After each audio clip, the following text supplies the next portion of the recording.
Hello student, इस video में हम पढ़ने वाले हैं ईवीएस का चैप्टर नंबर 9। मेरे पास क्लास 4th की बुक है और चैप्टर नंबर 9 का नेम है मिनरल्स वेल्थ। इस चैप्टर को सबसे पहले हम हिंदी में समझेंगे और उसके बाद इसका जो वर्क दिया हुआ है वो कंप्लीट करेंगे। चैप्टर 8 तक हम पूरा कर चुके हैं, लिंक आपको डिस्क्रिप्शन बॉक्स में मिल जाएगा, आप चेक कर लीजिएगा। मिनरल वेल्थ का मतलब है खनिज संपदा।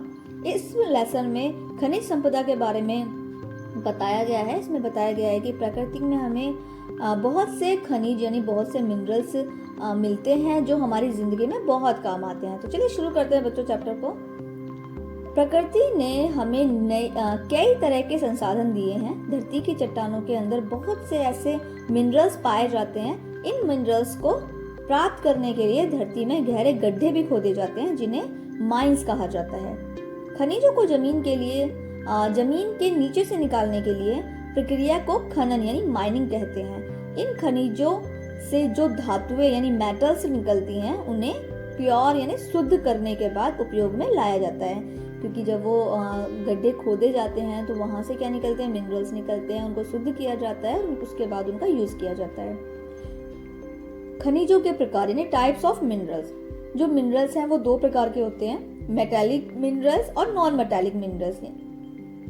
अब हम बात करेंगे सबसे पहले मेटालिक मिनरल्स के बारे में। बच्चों ये जो चैप्टर है वो मैं आपको हिंदी में समझा रही हूँ ताकि आपको लेसन पूरा की पूरा अच्छे से समझ में आ जाए।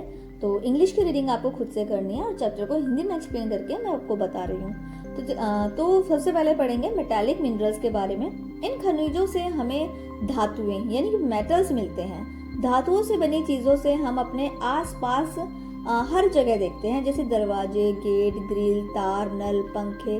तो ये सब क्या है, ये सब मेटल्स हैं। मुख्य धातुएं कौन कौन सी है, जैसे कि आयरन यानी लोहा। यह तांबे से ज्यादा कठोर धातु है। इसका उपयोग मशीन, औजार, रेल, इंजन, पुल और इमारतें बनाने में होता है। यह गोवा, झारखंड, छत्तीसगढ़, उड़ीसा, कर्नाटक, मध्य प्रदेश और आंध्र प्रदेश में पाया जाता है।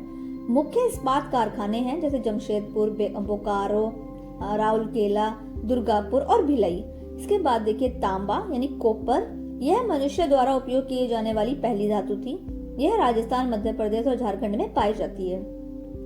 सोना और चांदी ये भी मेटल्स हैं यानी गोल्ड और सिल्वर। यह महंगी धातुएं हैं। इनका जो यूज है वो गहने और बर्तन बनाने में होता है। इसके बाद देखिए एल्यूमिनियम। यह बॉक्साइट से प्राप्त होता है। हल्का होने की वजह से इसका उपयोग विमान यानी जो हवाई जहाज जो उड़ते हैं, विमान, बर्तन और अन्य वस्तुओं बनाने में किया जाता है। इसके बाद है माइका। इसका जो प्रयोग है वो बिजली से संबंधित वस्तुओं में किया जाता है। इसके बाद देखिए नॉन मेटालिक मिनरल्स कौन से हैं। तो इन खनिजों में कोई धातु नहीं होती, लेकिन ये ऊर्जा का मुख्य स्रोत है। जैसे कोयला, यह ऊष्मा यानी कि हीट का मुख्य स्रोत है। इसका प्रयोग जो है वो बिजली उत्पादन यानी बिजली को बनाने और ईंधन के रूप में किया जाता है। यह पश्चिम बंगाल, छत्तीसगढ़, झारखंड और मध्य प्रदेश में पाया जाता है। इसके बाद देखिए पेट्रोलियम। यह समुद्र की गहराई या धरती से मिलता है। तेल है ये जो कि समुद्र की गहराई से धरती से मिलता है। यह कुएं से निकाला जाता है। रिफाइनरी में इसे शुद्ध कर पेट्रोल, डीजल, मिट्टी का तेल, वैक्स, गैस आदि बनाए जाते हैं। इसे लिक्विड गोल्ड भी कहा जाता है।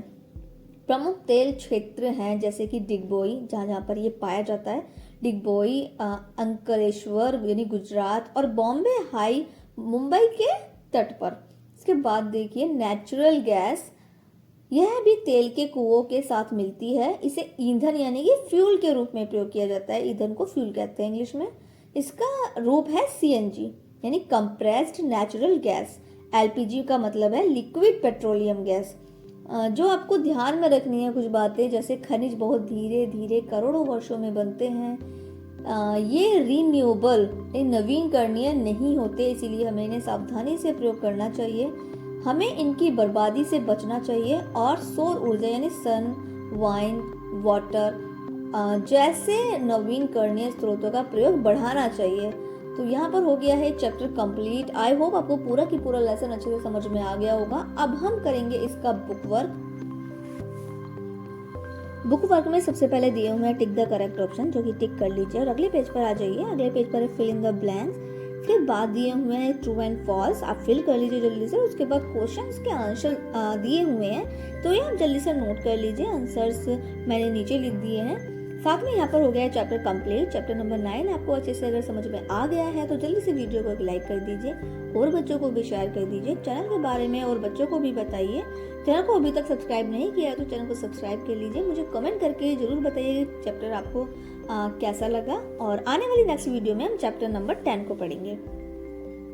Thank you for watching. For more videos, like, share and subscribe.